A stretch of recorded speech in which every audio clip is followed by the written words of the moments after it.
أولئك الذين هداهم الله وأولئك هم أولو الألباب. أعوذ بالله من الشيطان الرجيم. بسم الله الرحمن الرحيم.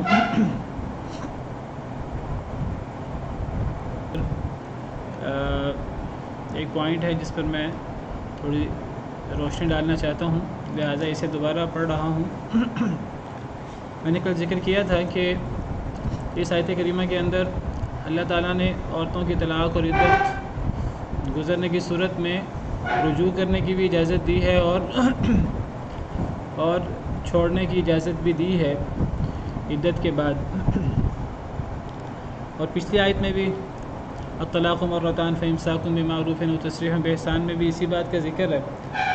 وہاں اصل میں رجی طلاق کی تعداد پر زور ہے کہ رجی طلاق 2 ہوتی ہے اور تیسری طلاق ہوگی پھر اس پہ رجوع نہیں ہو سکتا، وہاں اس پہ زور ہے۔ اب یہاں زور ہے کہ اگر رجوع ہوگا تو وہ عدت کے اندر ہو سکتا ہے، عدت کے بعد رجوع نہیں ہو سکتا۔ رجی طلاق کے اندر اگر رجوع ہوگا تو وہ عدت کے اندر ہوگا، عدت کے علاوہ نہیں ہو سکتا۔ اور رجوع کا مقصد عورت کو تکلیف دینا نہ ہو۔ وَلَا تُمْسِكُوهُنَّ ضِرَارًا لِتَعْتَدُوا، اور نہ تم روکو انہیں ضرر دینے کے لیے تاکہ تم زیادتی کر بیٹھو۔ وَمَن يَفْعَلْ ذَلِكَ فَقَدْ ظَلَمَ نَفْسَهُ، اور جو یہ کام کرے گا بس تحقیق وہ ظلم کرے گا اپنے آپ پر۔ وَلَا تَتَّخِذُوا آيَاتِ اللَّهِ هُزُوًا، اور نہ تم پکڑو اللہ کی آیتوں کو مذاق۔ کہ نکاح، طلاق، رجوع وغیرہ ان کو مذاق نہیں بنانا چاہیے۔ اگر مذاق کے اندر بھی یہ چیزیں ہو گئیں تو یہ حقیقت کی طرح ان کو نافذ کیا جائے گا۔ وَاذْكُرُوا نِعْمَةَ اللَّهِ عَلَيْكُمْ، اور یاد کرو اللہ کی نعمت کو جو تم پر ہے۔ وَمَا أَنزَلَ عَلَيْكُمْ مِنَ الْكِتَابِ وَالْحِكْمَةِ يَعِظُكُمْ بِهِ، اور جو نازل کیا اس نے تمہارے اوپر کتاب اور حکمت، وہ نصیحت کرتا ہے تمہیں اس کے ذریعے، کتاب اور حکمت کے ذریعے۔ وَاتَّقُوا اللَّهَ وَاعْلَمُوا أَنَّ اللَّهَ بِكُلِّ شَيْءٍ عَلِيمٌ، اور اللہ سے ڈرو اور جان لو کہ بے شک اللہ تعالیٰ ہر چیز کو بہت جاننے والے ہیں۔ اللہ کے سارے احکامات علم پر مبنی ہیں۔ یہ کوئی ایسے ہی احکامات لاگو نہیں کر دیے گئے بلکہ یہ علم اور حکمت پر مبنی ہیں، اور اللہ ہی جانتا اور ہم نہیں جانتے۔ تو اس آیت کریمہ میں اللہ تعالیٰ نے فرمایا ہے کہ اللہ نے جو تم پر کتاب نازل کی اور حکمت نازل کی، اس کتاب اور حکمت کے ذریعے اللہ تمہیں نصیحت کرتا ہے۔ میں نے کل ذکر کیا تھا اشارتاً، وقت کم تھا، کہ کتاب سے مراد تو قرآن ہے اور حکمت سے مراد سنت ہے نبی کریم صلی اللہ علیہ وسلم کی۔ بعض لوگ کہتے ہیں کہ جی حکمت سے مراد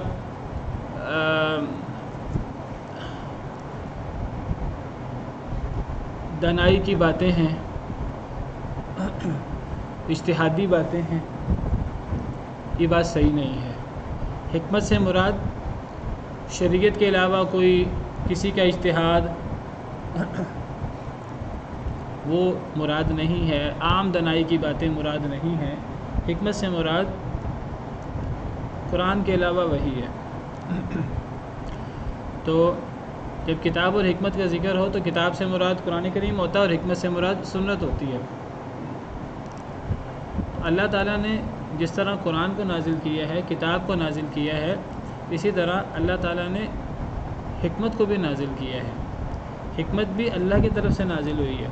تو اس حکمت سے مراد لوگوں کی دانائی کی باتیں، علماء کی دانائی کی باتیں، ذاتی باتیں مراد لینا جو شریعت کے علاوہ ہوں۔ نبی کی ذاتی بات بھی ہم پڑھ چکے ہیں، وہ دین کے اندر شامل نہیں ہو سکتی۔ تو لوگوں کی ذاتی باتیں یا وہ کتنی ہی دانائی کی باتیں کیوں نہ ہوں، وہ دین نہیں بن سکتی۔ تو یہاں اس دین کی بات ہو رہی ہے جو اللہ رب العالمین کی طرف سے نازل ہوا ہے، جس طرح کتاب نازل ہوئی ہے۔ تو اس طرح ہم عام اجتہادات کو، عام دانائی کی باتوں کو قرآن کی طرح تو ما انزل اللہ نہیں کہہ سکتے، اگرچہ ہمیں بھی اللہ نے پیدا کیا اور ہمارے عقل و فہم بصیرت بھی ہمارے اندر اللہ نے ہی تخلیق کی ہے، لیکن ہم یہ نہیں کہہ سکتے کہ جس طرح قرآن نازل ہوا اس طرح یہ، اگر اس سے مراد ہم حکمت سے مراد دانائی اور بصیرت کی باتیں لیں تو اس سے مراد تو اللہ نے اس کو بھی نازل کیا ہے وحی کی طرح۔ تو یہاں تو وہ شریعت مراد ہے جو اللہ تعالیٰ نے اپنے نبی صلی اللہ علیہ وسلم پر نازل فرمائی ہے کہ نبی صلی اللہ علیہ وسلم اسے سب لوگوں کو پہنچا دیں، اور نبی کریم صلی اللہ علیہ وسلم نے پہنچایا ہے۔ تو جو نبی کریم صلی اللہ علیہ وسلم پر شریعت نازل ہوئی تو وہ شریعت صرف قرآن نہیں ہے، وہ قرآن کے ساتھ حکمت ہے جس کو ہم سنت کہتے ہیں۔ تو یہاں سنت کو حکمت قرار دیا گیا ہے۔ اس بارے میں بہت سارے علماء کے اقوال موجود ہیں۔ بطور نص انہوں نے فرمایا ہے کہ حکمت سنت کو کہتے ہیں، جیسے امام شافعی رحمہ اللہ اور دیگر کبار ائمہ کرام نے اس بارے میں ذکر فرمایا ہے کہ حکمت سے مراد سنت ہے۔ حکمت سے مراد لوگوں کی دانائی کی باتیں مراد نہیں ہو سکتی، اس لیے کہ اللہ تعالیٰ نے نبی کریم صلی اللہ علیہ وسلم کا جو فرض منصبی بیان فرمایا ہے وہ بھی یہی فرمایا ہے، یتلو علیہم آیاتہ ویزکیہم ویعلمہم الکتاب والحکمہ، کہ نبی صلی اللہ علیہ وسلم کے 4 ذمہ داریاں ہیں۔ ایک تو آپ اپنی امت پر اللہ کی آیتیں تلاوت فرمائیں، ویزکیہم اور امت کا تزکیہ کریں، ویعلمہم الکتاب والحکمہ اور انہیں کتاب اور حکمت سکھائیں۔ تو یہاں کیا چیز سکھانے کی بات ہو رہی ہے؟ یہاں اللہ کا دین، اللہ کی شریعت سکھانے کی بات ہو رہی ہے، اور اللہ کا دین اور اللہ کی شریعت وہ قرآن اور سنت کے علاوہ اور کیا ہو سکتا ہے؟ تو حکمت سے مراد قرآن ہے، شریعت ہے، سنت۔ یہ میں نے اس لیے وضاحت کر دی ہے کہ جاوید احمد غامدی صاحب وغیرہ معروف دانشور مشہور ہیں، یہ اور امین حسن اصلاحی صاحب اور ان کے یہ جو پورا اسکول آف تھاٹ ہے، یہ حکمت سے مراد سنت نہیں مانتا۔ یہ حکمت سے مراد دانائی کی باتیں اور اس قسم کی چیزیں مراد لیتے ہیں جو شریعت نہیں ہے، اور اس تفسیر سے بہت سارے مسائل پیدا ہوتے ہیں۔ تو اللہ نے کتاب بھی نازل کی ہے اور اللہ نے حکمت بھی نازل کی ہے۔ حکمت قرآن، جس طرح قرآن نازل ہوا ہے بطور وحی، حکمت بھی بطور وحی نازل ہوئی ہے۔ سنت بھی وحی ہے۔ یہ طبقہ، یہ اسکول آف تھاٹ سنت کو وحی بھی نہیں مانتا۔ جی یہاں سنت مراد ہے، حکمت سے مراد سنت حدیث وہ بھی وحی ہے۔ جس طرح قرآن وحی ہے اس طرح حدیث بھی وحی ہے، بس فرق یہ ہے کہ قرآن کے الفاظ بھی اللہ رب العالمین کے ہیں، سنت کے الفاظ اللہ رب العالمین کے نہیں ہیں، وہ الفاظ نبی کریم صلی اللہ علیہ وسلم کے ہیں جنہیں اللہ رب العالمین نے جوامع الکلم عطا کیے تھے۔ تو یہاں بھی اللہ تعالیٰ نے کتاب کے ساتھ ساتھ حکمت کو منزل من اللہ قرار دیا ہے، جس کے بعد کوئی شک نہیں رہ جاتا کہ حکمت سے مراد وہی ہے، سنت۔ اور یہی بات اللہ رب العالمین نے قرآن کریم کے دیگر آیات میں بھی فرمائی ہے۔ ایک اور آیت کریمہ میں اللہ تعالیٰ فرماتے ہیں وَأَنزَلَ اللَّهُ عَلَيْكَ الْكِتَابَ وَالْحِكْمَةَ وَعَلَّمَكَ مَا لَمْ تَكُنْ تَعْلَمُ، سورہ نساء آیت نمبر 113۔ اور نازل کی اللہ نے آپ پر، اے اللہ کے نبی صلی اللہ علیہ وسلم، الکتاب کتاب، والحکمت اور حکمت۔ تو یہ حکمت اللہ کی طرف سے نازل ہوتی ہے۔ سورہ نساء آیت نمبر 113، ہم تو سورہ بقرہ پڑھ رہے ہیں، وہاں بھی اللہ نے کتاب کے ساتھ ساتھ حکمت کو نازل کرنے کا ذکر فرمایا ہے، یعنی دونوں اللہ کی طرف سے نازل کرتے ہیں، دونوں وہی ہیں۔ یہاں بھی اللہ نے کتاب کے ساتھ ساتھ حکمت کو بیان فرمایا ہے۔ اور اس حکمت کا ذکر دیگر انبیاء کرام علیہم السلام کے ساتھ بھی آتا ہے۔ اللہ نے دیگر انبیاء و رسول علیہم السلام پر جب کتابیں نازل فرمائیں تو اللہ رب العالمین نے ان پر کتابیں نازل کرنے کے ساتھ ساتھ حکمت بھی نازل فرمائی۔ جس طرح نبی کریم صلی اللہ علیہ وسلم اپنی امت کو کتاب بھی سکھاتے تھے، حکمت بھی سکھاتے تھے، اسی طرح دیگر انبیاء کرام علیہم السلام بھی اپنی امت کو اگر ان پر کتاب کے علاوہ کتاب کے علاوہ وحی نازل ہوتی تو وہ بھی دیگر انبیاء بھی سکھاتے۔ جس طرح اللہ تعالیٰ نے سیدنا عیسیٰ علیہ السلام کے حوالے سے فرمایا ہے،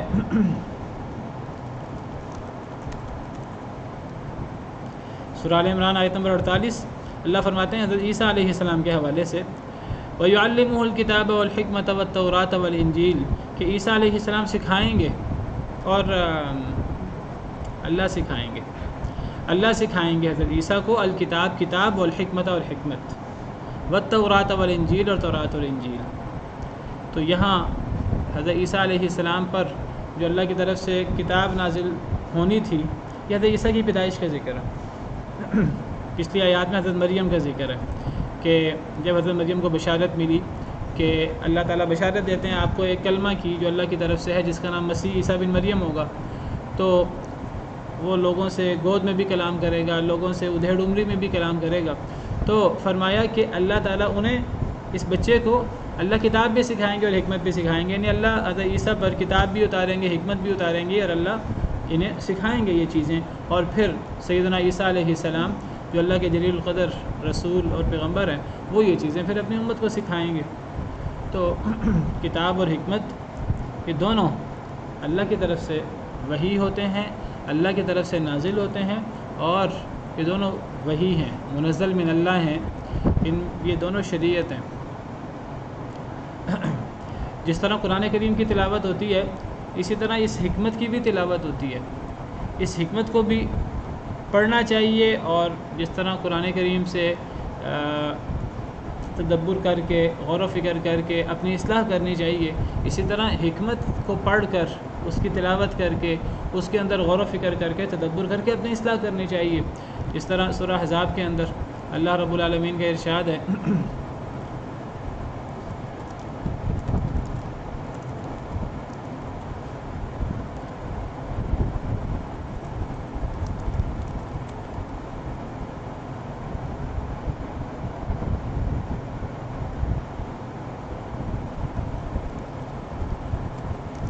وَاذْكُرْنَ مَا يُتْلَى فِي بُيُوتِكُنَّ، سورہ احزاب آیت نمبر 34۔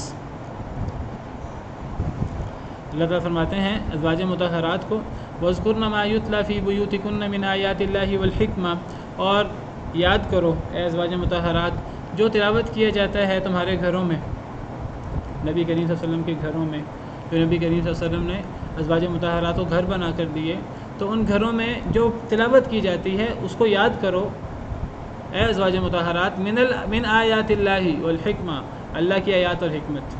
تو اللہ کی آیات کی تلاوت بھی نبی صلی اللہ علیہ وسلم کے گھروں میں ہوتی تھی، اور حکمت کی تلاوت بھی نبی کریم صلی اللہ علیہ وسلم کے گھروں میں ہوتی تھی۔ جو آیات اللہ کی اور حکمت نازل ہوتی تھی نبی صلی اللہ علیہ وسلم پر، اور ان آیات اور حکمت کو پڑھا جاتا تھا، یاد کیا جاتا تھا، اور انہیں سیکھا سکھایا جاتا تھا نبی صلی اللہ علیہ وسلم کے گھر میں، تو اے ازواج مطہرات جو تمہارے گھروں میں اللہ کی آیتوں کی تلاوت اور حکمت کی تلاوت ہوتی ہے، تو تم بھی اس سے نصیحت پکڑو، تم بھی اسے یاد کرو، اس میں تدبر کرو، اسے پڑھو، تدبر کرو اور اس پہ عمل کرو۔ ان اللہ کان لطیفا خبیرا، بے شک اللہ تعالیٰ بہت باریک بھی خبردار ہے۔ تو میں نے مناسب سمجھا کہ یہاں حکمت کی وضاحت کر دوں، کیونکہ کئی گروہ، جیسے میں نے ذکر کیا، بعض لوگ سمجھتے ہیں کہ حکمت یہ شریعت نہیں ہے، یہ کوئی شریعت کے علاوہ کوئی دنائی کی باتیں وغیرہ ہیں، تو یہ بات صحیح نہیں ہے۔ تو یعنی یہ جو احکام چل رہے ہیں معاملات کے بارے میں، نکاح کے ہوں، طلاق کے ہوں، رجوع کے ہوں، یہ احکامات قرآن میں بھی ملیں گے، یہ احکامات سنت میں بھی ملیں گے، حکمت میں بھی ملیں گے۔ تو اللہ کی یہ نعمت ہے جو اللہ تعالیٰ نے قرآن اور سنت میں ہمارے لیے احکامات نازل فرمائے ہیں، تو اللہ کی اس نعمت کو یاد کرو۔ اللہ کی اس نعمت کا تقاضا کیا ہے؟ اللہ کی اس نعمت کا تقاضا یہ ہے کہ انسان کتاب اللہ کو اٹھا کر اوپر طاق میں رکھ دے، جس کے اوپر گرد پڑی ہو اور ہم ان کو پڑھیں ہی نہ، اور نہ پڑھنے کی وجہ سے ہمارے ہاں ہزاروں لاکھوں مسائل پیدا ہوں۔ ہمارے ہاں یہ جو اللہ کی طرف سے ایک اللہ نے بہترین تعلیمات دی ہیں نکاح کے بارے میں، تو یہ تعلیمات ہم بھول جائیں اور ہم اپنی مرضی سے نکاح طلاق کے معاملات چلائیں، اور پھر یہ جو خاندان، یہ جو معاشرے کی اکائی ہے خاندان، یہ خاندان ٹوٹ جائے، جس طرح کفار کے ہاں، یورپ کے ہاں، امریکہ کے ہاں یہ ادارہ ٹوٹ پھوٹ چکا ہے۔ تو جب ہم بھی ان چیزوں کو نہیں پڑھیں گے اور اس میں اللہ کی تعلیمات کو مد نظر نہیں رکھیں گے، تو ہمارے ہاں بھی خاندان اور میاں بیوی اور نکاح یہ ادارہ ٹوٹ پھوٹ کا شکار ہوگا۔ یہ صرف ایک گھر نہیں ٹوٹتا، یہ اصل میں پورے معاشرے کی ٹوٹ پھوٹ کی پہلی اکائی ہوتی ہے جب خاندان ٹوٹتا ہے۔ تو ان معاملات میں، نکاح طلاق کے معاملات میں اور اللہ کے تمام احکامات میں تدبر کرنا چاہیے اور ان پر حد الامکان عمل کرنے کی کوشش کرنی چاہیے۔ یہ اللہ کا بہت بڑی نعمت ہے جو اللہ نے ہمیں دی ہے۔ بہرحال آگے فرمایا وَإِذَا طَلَّقْتُمُ النِّسَاءَ فَبَلَغْنَ أَجَلَهُنَّ فلا تعضلوهن ان ينكحن ازواجهن اذا تراضوا بينهم بالمعروف، اور جب تم طلاق دو عورتوں کو فبلغن اجلہن، پس وہ پہنچ جائیں اپنی مدت کو، اپنی عدت کی مدت کو پہنچ جائیں، یعنی وہ ختم ہونے لگے یا ختم ہو جائے. فلا تعضلوهن، پس نہ تم روکو انہیں، ان ينكحن ازواجهن، یہ کہ وہ نکاح کریں اپنے شوہروں سے جو انہیں طلاق دے چکے ہیں. اذا تراضوا بینہم بالمعروف، جب وہ آپس میں رضامند ہو جائیں، بالمعروف، معروف طریقے سے. یعنی اگر تم عورتوں کو طلاق دو، میاں بیوی کے اندر طلاق ہو گئی ہے، شوہر نے بیوی کو طلاق دے دی ہے، عدت بھی گزر گئی ہے. اب عدت گزرنے کے بعد اگر وہ دونوں، ان کا آپس میں رابطہ ہوتا ہے اور وہ دوبارہ اکٹھے ہونا چاہتے ہیں، رجی طلاق تھی، پہلی طلاق تھی یا دوسری طلاق تھی، تو پہلی دوسری طلاق کے بعد آپ کو پتہ ہے اگر عدت کے اندر رجوع کرنا چاہے شوہر تو عدت کے اندر رجوع ہو سکتا ہے، اور اگر عدت ختم ہو جائے، میاں بیوی الگ ہو جاتے ہیں لیکن وہ دوبارہ نکاح کرنا چاہیں تو دوبارہ نکاح ہو سکتا ہے پہلی دوسری طلاق کے بعد، عدت گزرنے کے بعد. اگر پہلی طلاق، دوسری طلاق جو رجی طلاق ہے، ان طلاق کے بعد اگر عدت گزر جائے، وہ عدت گزار بیٹھیں، فبلغن اجلہن، اپنی عدت پوری کر لیں، پھر اگر وہ آپس میں رضامند ہو جائیں معروف طریقے سے، پوشیدہ دوستی نہیں، پوشیدہ تعلقات نہیں، معروف طریقے سے اگر وہ آپس میں رضامند ہو جائیں جائز طریقے سے جو شریعت نے مقرر کیے ہیں عورتوں کے ذریعے، یا جس ذریعے سے بھی ان کے پاس ایک دوسرے کا نمبر ہو، موبائل نمبر ہو، اس سے بات چیت کریں معروف طریقے سے، اور بات چیت کر کے وہ دوبارہ آپس میں نکاح کرنا چاہیں، پوشیدہ دوستی وغیرہ اس میں شامل نہ ہو، کیونکہ پوشیدہ دوستی یہ نکاح کی شرائط میں سے ہے کہ نکاح پوشیدہ دوستی کے نتیجے میں نہیں ہو سکتا. اگر وہ معروف طریقے سے شریعت نے جو حدود مقرر کی ہیں ان حدود کے اندر رہتے ہوئے رضامند ہو جائیں کہ وہ شادی کریں، تو پھر تم انہیں نہ روکو. جب تم طلاق دو عورتوں کو، پس وہ پہنچ جائیں اپنی مدت کو، پس نہ تم روکو انہیں، یہ کہ وہ نکاح کریں، وہ عورتیں نکاح کریں ازواجہن، اپنے شوہروں سے جنہوں نے انہیں طلاق دی ہے. اذا تراضوا بینہم بالمعروف، جب وہ آپس میں رضامند ہو جائیں معروف طریقے سے. تو اس سے مراد پہلے دوسرے نکاح کے بعد، پہلے دوسرے طلاق کے بعد عدت گزر جائے تو نکاح بھی مراد ہو سکتا ہے، اور تیسری طلاق کے بعد عدت، اب تیسری طلاق کے بعد عدت کے اندر رجوع نہیں ہو سکتا، عدت کے بعد نکاح نہیں ہو سکتا، لیکن اگر کہیں اور نکاح ہو جائے اور وہاں بھی پری پلانڈ کسی طریقے سے طلاق کی بجائے باقاعدہ عام طریقے سے، معروف طریقے سے طلاق ہو جائے، تو اگر وہ پرانے میاں بیوی دوبارہ اکٹھے ہونا چاہیں تو تم انہیں نہ روکو. کس کو خطاب ہے؟ فلا تعضلوهن، بس نہ تم روکو انہیں کہ وہ نکاح کریں اپنے شوہروں سے. کس کو خطاب ہے؟ ولی کو خطاب. تو یہ اب طلاق کے بارے میں تیسرا واضح حکم اتر رہا ہے. طلاق کے بارے میں 2 حکم ہم پیچھے پڑھ چکے ہیں، بڑے واضح حکم. کیا کیا ہم نے پڑھے ہیں؟ 2 حکم. پہلا حکم جو پہلی آیت میں، دوسرا حکم جو اس سے پچھلی آیت میں ہم نے پڑھا ہے. پہلا حکم ہم نے کیا پڑھا ہے طلاق کے بارے میں؟ کہ رجی طلاقیں 2 ہوتی ہیں، 2 سے زیادہ رجی طلاقیں نہیں ہو سکتی. اگر تیسری طلاق ہوگی وہ پھر رجی طلاق نہیں ہے. 2 کا امکان ہے، 2 کے بعد رجوع ہو سکتا ہے، تیسری میں رجوع نہیں ہو سکتا. یہ پہلا حکم جو ہم نے پڑھا طلاق کا. الطلاق مرتان فامساک بمعروف او تسریح باحسان. طلاقیں 2 ہیں، رجی طلاقیں 2 نہیں بلکہ 2 مرتبہ ہیں الگ الگ موقعوں پر. دوسرا حکم جو ہم نے پچھلی آیت میں طلاق کا پڑھا وہ کیا پڑھا؟ کہ رجوع عدت کے اندر ہو سکتا ہے، عدت گزرنے کے بعد رجوع نہیں ہو سکتا. عدت گزرنے کے بعد اگر وہ رجی طلاق ہو پھر کیا ہوگا؟ پھر نکاح ہوگا، پھر رجوع نہیں ہوگا. یعنی عدت کے اندر رجوع ہو سکتا ہے. رجوع کے لیے کوئی بہت زیادہ پاپڑ بیلنے کی ضرورت نہیں ہے، بہت زیادہ نئے سرے سے نکاح کا انتظام کرنے کی ضرورت نہیں ہے. بس شوہر منہ سے کہہ دے میں نے رجوع کر لیا ہے، یا عملاً رجوع کر لے بالفعل، تو رجوع ہوتا ہے. اور اس رجوع کے معاملے میں میں ذکر کر چکا ہوں کئی مرتبہ، شوہر کو اللہ نے زیادہ درجہ دیا ہے. عورت اگر نہ بھی چاہے، ناراض ہو عورت یا عورت کے گھر والے کہ جی جس شوہر نے طلاق دے دی ہے، طلاق کا لفظ میرے لیے موت ہے، جس نے ایک لفظ بول دیا ہے، میں اس کے نکاح میں نہیں رہ سکتی. بعض عورتوں میں اتنی غیرت ہوتی ہے اور یہ غلط غیرت ہے. ٹھیک ہے مرد کو طلاق کا لفظ نہیں بولنا چاہیے اور صبر اور حوصلے سے کام لینا چاہیے، لیکن اگر طلاق دے دی ہے کچھ وجوہات کی وجہ سے تو عدت کے اندر شوہر رجوع کر سکتا ہے، اور یہ شوہر کو اختیار حاصل ہے۔ عورت منع بھی کرے، عورت غصے کا اظہار بھی کرے، وَلِلرِّجَالِ عَلَيْهِنَّ دَرَجَةٌ، ان معاملات میں مردوں کو عورتوں پر فوقیت حاصل ہے۔ یہاں میں ایک مسئلہ واضح کر دوں جو پیچھے میں بھول گیا بیان کرنا آپ کو۔ خلا کی بات ہوئی تھی پیچھے، سوال یہ پیدا ہوتا ہے کہ خلا کے اندر رجوع ہو سکتا ہے کہ نہیں ہو سکتا۔ میں نے آپ سے ذکر کیا تھا کہ خلا کے اندر عدت کتنی ہوتی ہے؟ 1 حیض، کیونکہ اس سے اصل مقصود استبراء رحم ہوتا ہے۔ طلاق کی عدت 1 حیض نہیں ہے، وہ 3 حیض ہے۔ وہاں صرف استبراء رحم مقصود نہیں ہوتا، وہاں استبراء رحم کے علاوہ اور مقاصد بھی ہیں۔ استبراء رحم تو وہاں بھی مقصد ہے، پتہ لگے کہ عورت حاملہ ہے کہ حاملہ نہیں ہے، یہ بھی مقصد ہے، اور مقاصد بھی ہیں کہ موقع مل جائے میاں بیوی کو 3 مہینے کے اندر 3 حیض کے اندر تھوڑا لمبا موقع مل جائے کہ وہ آپس میں موافقت کر لیں، رجوع کر لیں۔ آپ کہیں گے کہ تیسری طلاق کے اندر تو یہ موقع بھی نہیں رہتا، تو تیسری طلاق کے اندر پھر 3 کیوں ہیں؟ بس وہ طلاق کا ایک ہی حکم ہے، پہلی طلاق ہو، دوسری طلاق ہو، تیسری طلاق ہو، مخصوص حالت میں اگر عورت جو ہے وہ حاملہ نہیں ہے اور عورت سے تعلق قائم ہو چکا ہے اور عورت کو حیض آتا ہے تو پھر 3 حیض عدت ہوگی، چاہے پہلی طلاق ہے، چاہے دوسری، چاہے تیسری۔ لیکن خلا کی عدت، خلا کے بارے میں بیان کر چکا ہوں، وہ طلاق نہیں ہے، وہ راجح قول کے مطابق وہ فسخ ہے۔ بیٹا بند کر دو دروازہ۔ راجح قول کے مطابق وہ فسخ ہے، وہ طلاق نہیں ہے۔ اور خلا کی عدت 1 حیض ہے، یعنی خلا کے فوراً بعد عورت آگے شادی نہیں کر سکتی، اس کی عدت 1 حیض ہے۔ اب کیا خلا کے اندر رجوع ہو سکتا ہے کہ نہیں ہو سکتا ہے؟ ایک اہم سوال ہے جو ہم پیچھے ڈسکس نہیں کر سکے۔ تو یہ جو میں نے آپ کے سامنے ذکر کیا ہے، قرآن کریم سے جو بات ثابت ہوتی ہے کہ رجوع کے اندر شوہر کو فوقیت حاصل ہے۔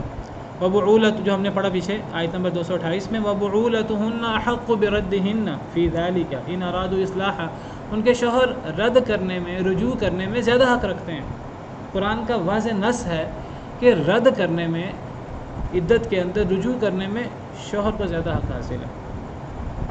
اس لفظ سے یہ بھی پتہ لگتا ہے کہ خلا کے اندر رجوع نہیں ہو سکتا، کیونکہ رجوع کس کا حق ہے؟ شوہر کا۔ خلا کے اندر تو طلاق شوہر نے دی نہیں، جہاں طلاق شوہر نے دی ہو وہاں شوہر کو حق حاصل ہوگا، یہاں تو خلا کے اندر تو تقاضا ہی عورت کی طرف سے ہے۔ اب اگر تقاضا عورت کی طرف سے ہے، اگر مرد آرام سے مان لے تو مسئلہ ہی کوئی نہیں ہے، لیکن اگر مرد نہ مانے تو پھر عورت جو ہے وہ جائے گی عدالت میں، اور عدالت میں جا کر وہ عدالت کے سامنے اپنا مقدمہ رکھے گی کہ میں اس شوہر سے طلاق چاہتی ہوں، اس شوہر سے علیحدگی چاہتی ہوں، یہ مجھے طلاق نہیں دیتا۔ اب یا تو عدالت اس شوہر کو بلا کر مجبور کرے گی کہ تم طلاق دو اس عورت کو۔ اس صورت میں عورت جو ہے وہ حق مہر واپس بھی کر سکتی ہے، اور حق مہر سے کم و بیش بھی دے سکتی ہے۔ اس صورت میں شوہر جو اس نے دیا ہے وہ واپس بھی لے سکتا ہے، ورنہ شوہر واپس نہیں لے سکتا۔ اگر شوہر طلاق دے تو خزانہ بھی دیا ہو واپس نہیں لے سکتا، خلا کی صورت میں واپس لے سکتا ہے، کیونکہ یہاں انیشیٹو عورت کی طرف سے لیا جا رہا ہے۔ اگر عورت کے عدالت جانے پر عدالت مجبور کرتی ہے شوہر کو طلاق دو، یا شوہر طلاق نہیں دیتا، عدالت فسخ کرا دیتی ہے نکاح، جو بھی صورت ہے، تو اب چونکہ یہ انیشیٹو عورت کی طرف سے ہے، اب اس صورت میں مرد رجوع نہیں کر سکتا، رجوع نہیں ہو سکتا، کیونکہ رجوع یہ مرد کرتا ہے۔ اگر مرد کو اس صورت میں رجوع کا حق دے دیا جائے تو پھر تو خلا کا مقصد ہی فوت ہو جائے گا، کیونکہ خلا کا مقصد یہ ہے کہ اگر عورت کی طرف سے انیشیٹو ہو، عورت جو ہے وہ نہ چاہے تو پھر عورت کی بات بھی سنی جائے، لیکن عورت کا یہ معاملہ انفرادی طور پر گھر کے اندر نہیں ہوگا، یہ معاملہ عدالت کے اندر جا کر ہوگا اگر شوہر راضی نہ ہو تو۔ اگر عورت وہاں سے خلا لے اور وہاں سے عدت کے اندر شوہر رجوع کر لے، مقصد ہی ختم ہو گیا۔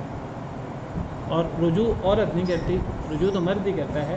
ہاں یہ ہے کہ اگر خلا کی عدت گزر جائے تو وہ طلاق شمار نہیں ہوگی، جیسے میں ذکر کر چکا ہوں، وہ فسخ شمار ہوتا ہے۔ تو اگر یہی میاں بیوی جنہوں نے خلا لے لی ہے، عورت نے خلا لے لی ہے، دوبارہ نکاح کرنا چاہیں دوبارہ نکاح کر سکتے ہیں، اور اس نکاح کے بعد وہ طلاق کے تینوں حق باقی ہوں گے، کوئی حق بھی ختم نہیں ہوگا۔ بہرحال یہ میں نے غور کیا، پچھلے دنوں شاید یہ مسئلہ رہ گیا تھا، میں نے کہا یہ بھی ذکر کر دوں۔ تو بہرحال یہاں تیسرا حکم طلاق کا بیان ہو رہا ہے. 2 حکم ہم پڑھ چکے ہیں. ایک تو رجی طلاق 2 مرتبہ ہے، تیسری طلاق رجی نہیں ہے. دوسرا حکم ہم نے پڑھا ہے کہ اگر رجوع کرنا ہے تو وہ عدت کے اندر ہو سکتا ہے، عدت کے بعد رجوع نہیں ہوگا، عدت کے بعد دوبارہ نکاح ہوگا اگر رجی طلاق تھی. ورنہ پھر وہ شرعی حلالہ جو اللہ نے حلالہ کا طریقہ بتایا ہے وہ طریقہ نہیں جو ہمارے معاشرے میں معروف ہے، وہ حلالہ نہیں ہے، یاد رکھیے. وہ زنا ہے، اللہ معاف کرے. شرعی حلالہ کے بعد پھر نکاح ہو سکتا ہے تیسری طلاق کے بعد. تو میں ذکر کر رہا تھا کہ رجوع اور نکاح میں بڑا فرق ہے. رجوع شوہر کے کہنے سے ہو جاتا ہے، شوہر کے عملاً رجوع کرنے سے رجوع ہو جاتا ہے. رجوع کے لیے نئے سرے سے نکاح کرنے کی، اس کو مجتہد کرنے کی، حق مہر کی، عورت کے لیے ولی اور گواہ وغیرہ ان سب چیزوں کی ضرورت نہیں ہوتی. ہاں رجوع میں اگر گواہ ہو جائیں تو بہتر ہے، جیسے میں نے بیان کیا تھا سورہ طلاق کی آیت کی روشنی میں، فَإِذَا بَلَغْنَ أَجَلَهُنَّ فَأَمْسِكُوهُنَّ بِمَعْرُوفٍ أَوْ فَارِقُوهُنَّ بِمَعْرُوفٍ وَأَشْهِدُوا ذَوَيْ عَدْلٍ مِّنكُمْ. گواہ ہو جائیں اچھی بات ہے، لیکن وہ نکاح کی ساری شرائط نہیں ہے رجوع کے وقت. ہاں اگر عدت گزر جائے اور یہ رجی طلاق تھی تو پھر وہ دوبارہ نکاح کر سکتے ہیں. اب اگر یہ عورت اور اس کا پچھلا شوہر، اس کا شوہر جس نے طلاق دی تھی، وہ نکاح کرنا چاہتے ہیں تو تم انہیں نہ روکو کہ وہ نکاح کریں. تو یہ اولیاء کو خطاب ہے. اس سے ایک تو یہ پتہ لگا کہ اگر بیوی راضی ہے، عورت راضی ہے کہ وہ شوہر کے ساتھ دوبارہ شادی کر لے، تو یہ نکاح تو اولیاء نے کروانا ہے، عورت کے اولیاء نے، کیونکہ عورت کا نکاح اولیاء کرواتے ہیں. مرد اپنا نکاح ولی کے بغیر کر سکتا ہے، عورت اپنا نکاح خود نہیں کر سکتی. عورت کا نکاح وہ ولی کرائے گا، تو ولی کو اس معاملے میں رکاوٹ نہیں بننا. ولی کو اس معاملے میں ناحق غیرت کا مظاہرہ نہیں کرنا. اگر عورت راضی ہے اور عورت چاہتی ہے کہ دوبارہ میں پچھلے شوہر کے دوبارہ نکاح ہو جائے میرا، تو ٹھیک ہے، اللہ نے ولی کو ولی بنایا ہے، ولی کی رائے کا عمل دخل ہے. لیکن میں نے ذکر کیا تھا آپ کے سامنے کہ کتاب و سنت کے دلائل یہ ہیں کہ اگر عورت سیبہ ہو، اس کو طلاق ہوئی ہو یا بیوہ ہو اور سیبہ ہو، تو دونوں کی رضامندی ضروری ہے، ولی کی بھی عورت کی بھی. لیکن عورت کی رضامندی کو فوقیت حاصل ہوگی سیبہ کی صورت میں. اور اگر عورت باکرہ ہے، چھوٹی ہے، پہلی شادی ہے، تو اس صورت میں بھی ولی اور عورت دونوں کی رضامندی ضروری ہے. کسی ایک کی رضامندی نہ ہوگی تو نکاح نہیں ہوگا. ولی کی رضامندی، ولی کے بغیر عورت نکاح کرے گی تو وہ نکاح نہیں ہوگا. لا نکاح الا بولی، ولی کے بغیر نکاح نہیں ہوتا. ایما امرأۃ نکحت بغیر اذن ولیہا فنکاحها باطل باطل باطل. 3 دفعہ آپ نے فرمایا جو عورت اپنا نکاح ولی کے بغیر کروائے اس کا نکاح باطل ہے. تو عورت اپنا نکاح اکیلی بھی نہیں کر سکتی ولی کے بغیر، اور ولی بھی اپنی مرضی سے عورت کی رضا کے بغیر اس کا نکاح نہیں کر سکتا. اذان کے بعد واضح کر. تو میں آپ کے سامنے ذکر کر رہا تھا کہ اس آیت کریمہ سے طلاق کے بارے میں تیسرا حکم ثابت ہوتا ہے کہ اگر طلاق ہو جائے عورت کو، رجی طلاق ہو، عدت گزر جائے، عدت ختم ہو جائے، اور اگر میاں بیوی دوبارہ شادی کرنا چاہیں تو عورت کے ولی ان کو درمیان میں رکاوٹ نہیں بننا چاہیے، دوبارہ شادی کرنے دینا چاہیے. اس معاملے میں عام طور پہ عورت کا باپ، عورت کے بھائی وغیرہ کئی دفعہ غیرت میں آ جاتے ہیں. ان کو پتہ ہوتا ہے کہ یہ میاں بیوی میں طلاق ہوئی ہے، کئی دفعہ ان کو پتہ ہوتا ہے کہ اندر کہ اس میں شوہر کا زیادہ قصور نہیں ہے، قصور ہے تو تھوڑا ہے، زیادہ قصور ہماری بیٹی کا ہے. کئی دفعہ ان کو پتہ ہوتا ہے لیکن بلا وجہ غیرت میں آ جاتے ہیں. اگر عورت بھی چاہے کہ پچھلے شوہر سے دوبارہ شادی کر لے، وہ اس غیرت کی وجہ سے وہ دوبارہ شادی کرنے پر تیار نہیں ہوتے، تو اللہ تعالیٰ فرماتے ہیں ایسی غیرت نہیں ہونی چاہیے. اگر وہ دوبارہ نکاح کرنا چاہیں تو اپنی غیرت کو پس پش ڈال کر دوبارہ نکاح کرا دو. تو اس سے پتہ لگا کہ عورت اگر پچھلے شوہر سے دوبارہ شادی کرنا چاہے، وہ دونوں رضامند ہوں، تو دوبارہ نکاح ہو جانا چاہیے. اس میں اولیاء کو رکاوٹ نہیں بننی چاہیے. سیدنا معقل بن یسار رضی اللہ عنہ مشہور صحابی ہیں، صحیح بخاری کی حدیث ہے، صحیح بخاری حدیث نمبر 5130. حضرت حسن بصری کہتے ہیں فلا تعضلوهن، یہی جو آیت ہے سورہ بقرہ کی جو ہم پڑھ رہے ہیں. تو حضرت حسن بصری فرماتے ہیں مجھے معقل بن یسار مشہور صحابی ہیں، انہوں نے مجھے خبر دی، انہوں نے مجھے حدیث بیان کی انہا نزلت فیہ، کہ یہ آیت میرے بارے میں نازل ہوئی ہے. قال معقل بن یسار نے کہا زوجت اختا لی، میں نے اپنی ایک بہن کی شادی کر دی، من رجل ایک آدمی سے، فطلقها اس آدمی نے میری بہن کو طلاق دے دی، حتی اذا انقضت عدتها، حتیٰ کہ جب اس کی عدت مکمل ہو گئی، عدت پوری ہو گئی، رجی طلاق دی، پہلی دوسری طلاق، جاء یخطبها، وہ دوبارہ آ گیا منگنی کا پیغام لے کر، فقلت له، میں نے اس سے کہا، ناراض تھے حضرت معقل بن یسار، صحابہ بھی انسان تھے، ان کے اندر یہ فطری اور بشری جو غیرتیں ہیں موجود ہوتی تھی، لیکن کنٹرول کرتے تھے ان کو، لیکن بہرحال میں نے اس سے کہا زوجتک، میں نے تجھ سے اپنی بہن کی شادی کرائی، وفرشتک واکرمتک، میں نے تمہیں ساز و سامان دیا، میں نے تمہیں عزت دی، اپنی بہن کی شادی کی، فطلقتها، تو نے اسے طلاق دے دی، ثم جئت تخطبها، اب تم دوبارہ آگے ہو منگنی کا پیغام لے کر، وہی بات جو ہمارے ہاں ہوتی ہے، لا واللہ، نہیں اللہ کی قسم، لا تعود الیک ابدا، وہ اب تیرے پاس کبھی بھی نہیں آ سکتے، اب اس کی شادی تجھ سے نہیں ہو سکتی، وکان رجلا لا باس بہ، خود ہی کہتے ہیں کہ اس آدمی میں کوئی زیادہ برائی نہیں تھی، کوئی بڑا مسئلہ نہیں تھا اس آدمی میں، وہ آدمی ٹھیک تھا، لیکن یہ غیرت آ جاتی ہے کئی دفعہ بھائیوں، عورت کے بھائیوں میں، باپ میں، وکانت المرأۃ ترید، اور عورت بھی چاہتی تھی ان ترجع الیہ، کہ وہ اس کی طرف لوٹے، اگر عورت ہی نہیں چاہتی پھر ایک الگ بات ہے، وہ عورت کہتی ہے میں نے شادی نہیں کرنی، عورت کو مجبور نہیں کیا جا سکتا، لیکن عورت بھی چاہتی ہے، اب عورت بھی چاہتی ہے لیکن اب ولی رکاوٹ بن رہے ہیں، تو سیبہ عورت کے معاملے میں سیبہ عورت زیادہ حقدار ہے، اب ولی کو یہاں رکاوٹ نہیں بننا چاہیے، اب یہاں عورت کا حق فائق ہے، کرے گا ولی ہی، عورت خود نہیں کر سکتی، سیبہ ہونے کی صورت میں بھی خود نہیں کر سکتی، کرے گا ولی، لیکن ولی کو رکاوٹ نہیں بننا، سبحان اللہ کتنے بہترین احکامات ہیں، تو عورت بھی چاہتی تھی ان ترجع الیہ، کہ وہ اس کی طرف لوٹے، فانزل اللہ هذه الآیہ، تو اللہ نے یہ آیت اتار دی، فلا تعضلوهن ينكحن، قلت، میں نے کہا الان افعل یا رسول اللہ، نبی صلی اللہ علیہ وسلم نے یہ آیت سنائی حضرت معقل کو، تو وہ کہنے لگے اے اللہ کے رسول، میں کروں گا، میں تیار ہوں، پہلے میں رکاوٹ تھا، اللہ کا حکم آ گیا ہے، اب میں کہاں رکاوٹ بن سکتا ہوں، میں کروں گا، سبحان اللہ وبحمدہ۔ دیکھیے یہ صحابہ کرام کا طرز عمل، قرآن کی آیت آتی، نبی کا فرمان آ جاتا، وہ ہر بات چھوڑ دیتے تھے، ہر غیرت کی بات چھوڑ دیتے تھے۔ ہمارے ہاں اللہ معاف کرے کوئی بندہ غصے میں ہو، غیرت میں ہو، آپ اسے 100 دفعہ قرآن و سنت کی نصوص سنائیں، آپ اسے اللہ کا ڈر یاد دلائیں، اللہ ماشاء اللہ اکثر لوگ اصلاح نہیں کرتے، لیکن صحابہ کرام کی یہ تربیت تھی کہ وہ اللہ اور رسول کا حکم سنتے تھے، فوراً اپنی اصلاح کرتے تھے، عرض کرنے لگے، میں نے کہا اے اللہ کے رسول، میں کروں گا، میں نکاح کراؤں گا اس کا پہلے شوہر کی طرف، قال فزوجها ایاہ، تو حضرت حسن کہتے ہیں کہ پھر انہوں نے شادی کروا دی اس اپنی بہن کی اسی شوہر سے، پرانے شوہر سے۔ تو یہ تیسرا حکم پتہ لگا کہ اگر عورت چاہے تو پھر عورت کے اولیاء کو رکاوٹ نہیں بننا چاہیے۔ اور یہاں سے ایک بہت بڑا مسئلہ ثابت ہوا نکاح کے بارے میں کہ نکاح ولی کے بغیر نہیں ہوتا، اگر ولی کے بغیر ہوتا تو پھر ولی کو مخاطب کرنے کی ضرورت ہی نہیں تھی اس آیت میں، پھر وہ عورت ڈائریکٹ اپنا نکاح خود کر لیتی، وہ بہن۔ جب خطاب ولی کو کیا کہ تم رکاوٹ نہ بنو، پتہ لگا ولی رکاوٹ بن سکتا ہے، ولی رکاوٹ بنتا ہے، فرمایا یہاں تم رکاوٹ نہ بنو، اگر عورت چاہتی ہے، عورت کا حق فائق ہے، تو پتہ لگا کہ ولی نکاح کرائے گا۔ علماء، بہت سارے علماء نے قرآن کریم کی اس آیت سے یہ مراد لی ہے، یہ ثابت کیا ہے کہ ولی کے بغیر نکاح نہیں ہوتا۔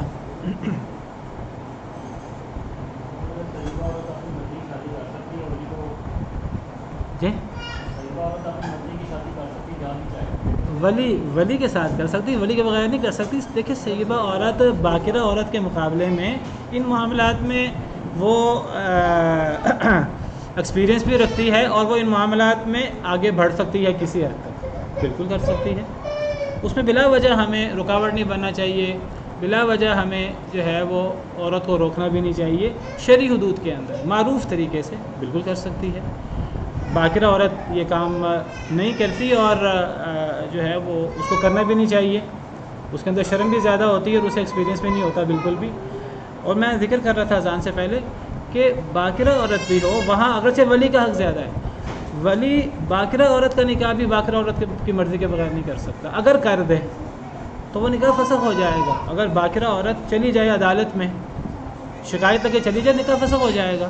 مشہور حدیث ہے کہ نبی صلی اللہ علیہ وسلم کے پاس ایک عورت آئی اور وہ کہنے لگی میرے باپ نے میرا نکاح میری مرضی کے بغیر کر دیا.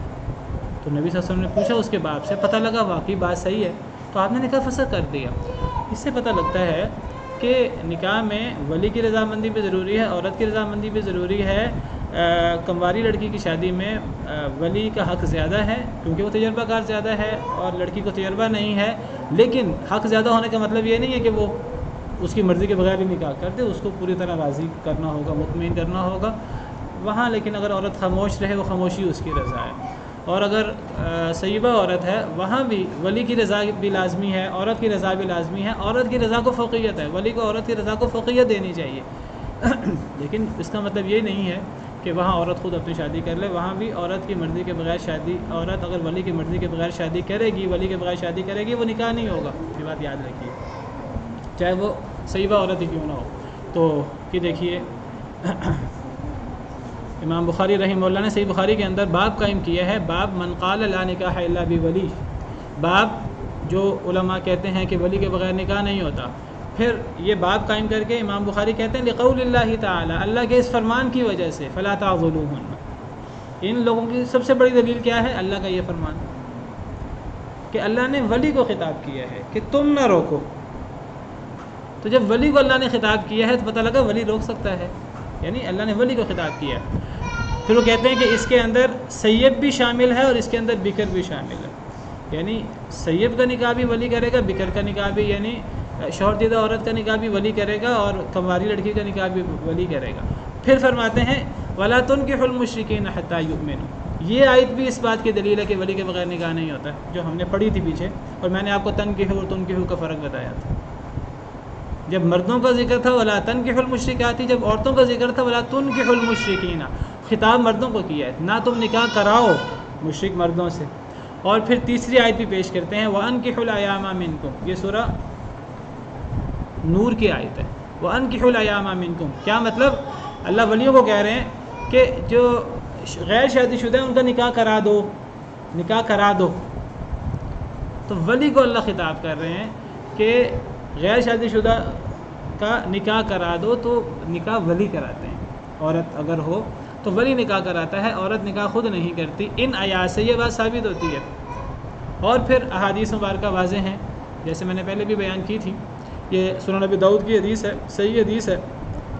حضرت عائشہ فرماتی ہیں نبی صلی اللہ علیہ وسلم نے فرمایا ایما امرأۃ نکحت بغیر اذن موالیہا، جو عورت نکاح کرے یا اس کا نکاح کیا جائے اس کی ولی کی اجازت کے بغیر، فنکاحها باطل 3 مرات، اس کا نکاح باطل ہے. آپ نے 3 دفعہ فرمایا. تو جو عورت جس کا نکاح ولی کے بغیر ہو تو اس کا نکاح باطل ہوتا ہے. تو یہ بھی پتہ لگا اس آیت کریمہ سے کہ ولی کے بغیر نکاح نہیں ہوتا. اور یہ بھی پتہ لگا کہ ولی اس معاملے میں عورت کو مجبور نہیں کر سکتا. اگر عورت شادی کرنا چاہتی ہے پہلے شوہر سے تو وہ شادی کر سکتی ہے. ذالک یوعظ بہ من کان منکم یؤمن باللہ والیوم الآخر. یہ نصیحت کی جاتی ہے اسے جو تم میں سے اللہ اور آخرت پر ایمان رکھتا ہے. جس کا اللہ اور آخرت پر ایمان ہے وہ عورت پر پابندی نہ لگائے اس معاملے میں، وہ شادی کرنے دے، شادی کرا دے اس کی. ذالکم ازکی لکم واطہر. یہ زیادہ پاکیزہ ہے تمہارے لیے اور زیادہ پاکی والی بات ہے. اگلا شوہر بھی کیا پتہ وہ کیسا نکلے، پہلے شوہر سے ہی شادی کر دو اگر عورت بھی چاہتی ہے تو. اس میں زیادہ پاکیزگی ہوگی، اللہ کی طرف سے برکت پڑے گی. واللہ یعلم وانتم لا تعلمون. تم جانتے ہو اللہ نہیں جانتا. سبحان ربک رب العزت عما یصفون وسلام علی المرسلین والحمد للہ.